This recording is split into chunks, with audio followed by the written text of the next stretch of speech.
ഗവർണറുടെ അധികാരങ്ങൾ ഉൾപ്പെടുത്തിയുള്ള പാഠപുസ്തകം വേഗത്തിൽ കുട്ടികളിലെത്തിക്കാൻ നീക്കവുമായി വിദ്യാഭ്യാസ വകുപ്പ്. ഒക്ടോബർ മാസത്തോടെ പുസ്തകമെത്തും.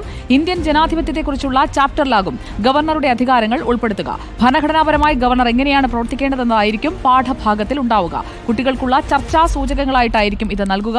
റഹീസ് റഷീദ് നമുക്കൊപ്പം ചേരുന്നു. Good evening Rahees Rasheed. പാഠ്യ പദ്ധതിയിൽ എങ്ങനെയാണ് ഗവർണറുടെ അധികാരങ്ങൾ, ഗവർണറുടെ കടമകൾ ഇതൊക്കെ ഉൾപ്പെടുത്തുക? എങ്ങനെയായിരിക്കും അത് പാഠഭാഗത്തിന്റെ ഭാഗമാവുക? സുജിയ, 10ാം ക്ലാസ്സിലെ സാമൂഹ്യശാസ്ത്ര പാഠപുസ്തകത്തിലാണ് ഗവർണറുമായി ബന്ധപ്പെട്ട ഡ്യൂട്ടീസ് ആൻഡ് റെസ്പോൺസിബിലിറ്റീസിനെ കുറിച്ച് പഠിപ്പിക്കുക.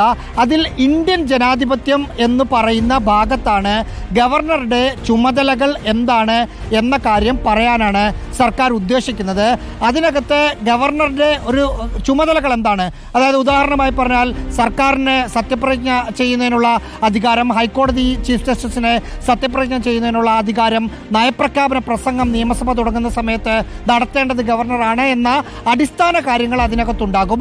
ഒപ്പം ഇപ്പോൾ ഉണ്ടായിരിക്കുന്ന ഈ വിവാദങ്ങളുമായി ബന്ധപ്പെട്ട പത്ര കട്ടിങ് കൂടി ആ ഭാഗത്ത് കൊളാഷ് രൂപത്തിൽ കൊടുക്കും എന്നാണ് മനസ്സിലാക്കുന്നത്. സ്വാഭാവികമായും അത് തുടർന്നും വിവാദമാകാനുള്ള സാധ്യതയുണ്ട്. അതായത് ഭാരതാംബയുമായി ബന്ധപ്പെട്ട പത്രക്കട്ടിങ്ങുകളും അതിനകത്തുണ്ടാകും. ഗവർണറുടെ ഡ്യൂട്ടീസും റെസ്പോൺസിബിലിറ്റീസും പഠിപ്പിച്ചതിന് ശേഷം ഈ പത്രക്കട്ടിങ്ങുകൾ കൊടുത്തിട്ട് ഇത് ശരിയാണോ, ഈ നീക്കം ശരിയാണോ, അല്ലെങ്കിൽ ഇത് ഗവർണർ ചെയ്തത് ശരിയാണോ തെറ്റാണോ എന്ന രീതിയിലായിരിക്കും പത്രക്കട്ടിങ്ങൾ കൂട്ടി അതിനകത്ത് ഉൾപ്പെടുത്തുക എന്ന് മനസ്സിലാക്കുന്നു.